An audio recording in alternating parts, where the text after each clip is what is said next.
Assalamualaikum warahmatullahi wabarakatuh. Perkenalkan, nama saya Aniza Fitrianingrum dari KPI kelas 3A.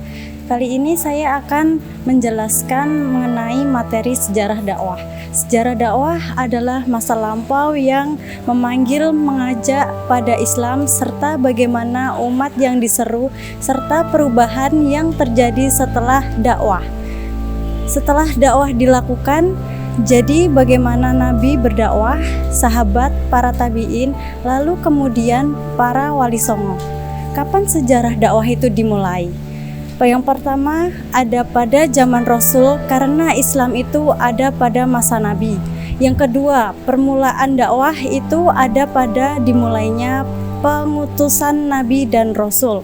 Fungsi sejarah dakwah yaitu untuk mengintrospeksi diri kita, bagaimana untuk kita melangkah ke depan.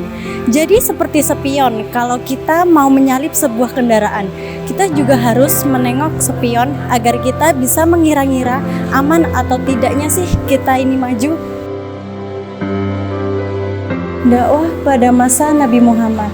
Nabi Muhammad dikenal dengan memiliki akhlak yang mulia. Beliau diutus sebagai liutami makarimal akhlak. Karena pada zaman jahiliyah di Arab tradisi mengubur bayi secara hidup-hidup. Perempuan dianggap makhluk kelas 2, tidak sehebat laki-laki. Kemudian Nabi Muhammad datang dan merevolusi banyak hal, tapi dengan cara yang pelan-pelan, penuh dengan strategi. Melakukan dakwah secara diam-diam selama 4 tahun. Selama menjalani dakwah diam-diam tersebut, Nabi sering diperlakukan secara tidak baik. Ia sering dicaci maki, dilempari batu, hingga dilempari kotoran hewan. Meskipun begitu, Nabi Muhammad tetap sabar dan tenang menghadapi sikap mereka yang sangat arogan. Dakwah Khulafaur Rasyidin. Setelah Nabi Muhammad wafat, kepemimpinan Islam dilakukan oleh 4 khalifah atau Khulafaur Rasyidin. Pemilihannya dilakukan secara musyawarah, artinya demokrasi, atau bukan berdasarkan keturunan. Khulafaur Rasyidin mempunyai ciri yaitu futuhat Islamiyah atau perluasan wilayah. Dakwah yang dilakukan melalui kekuasaan ini dengan mengembangkan masyarakat, pemikiran, dan peradabannya.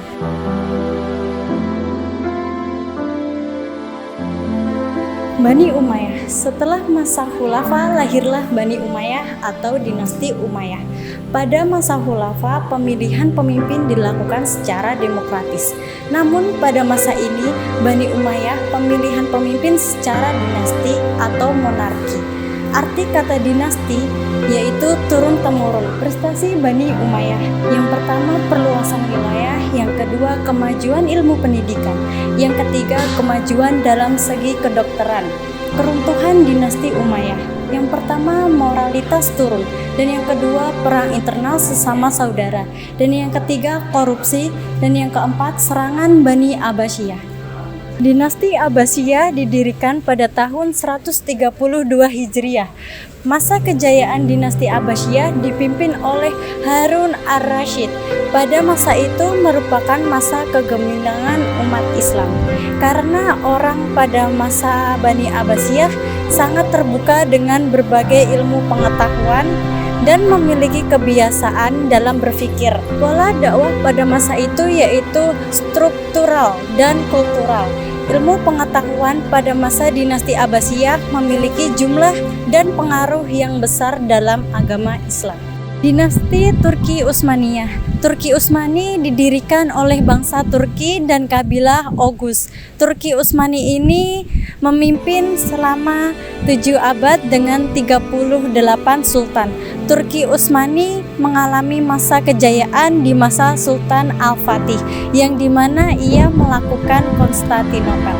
Dakwah di Afrika. Islam masuk ke Afrika di masa umat Islam hijrah ke Ethiopia, cukup diterima dengan baik. Dan pada masa Khalifah Umar Mesir itu ditaklukkan oleh Amr bin As di tahun 640 Masehi. Dan Fasfat menjadi ibu kota pertama Islam di Afrika. Penyebarannya melalui tarekat dan Sufisme. Dakwah di Cina. Islam masuk Cina melalui jalur perdagangan, kekuasaan, militer, pendidikan, atau madrasah. Ada 15 orang delegasi muslim yang dikirim di Cina pada masa Khalifah Utsman. Yang memimpin delegasi itu adalah Sa'ad bin Abi Waqqas menggunakan jalur laut. Dakwah di ASEAN yang memiliki 3 kunci, yaitu damai, ramah, dan toleransi. Yang pertama, Malaysia yang dipimpin oleh Isai Syekh Abdullah Yaman. Islam memasuki Malaysia mempengaruhi pengalaman Jamaluddin Al-Afghani, Muhammad Abdul Rashidin. Malaysia menarik di soal keagamaan, yaitu Melayu, Tionghoa, dan India yang hidup bertoleransi. Brunei yang dipimpin oleh Syarif Ali, gerakan dakwah dibawa oleh Jamaah Tabligh, Darul Arham, Ahmadiyah, dan Idrisiyah.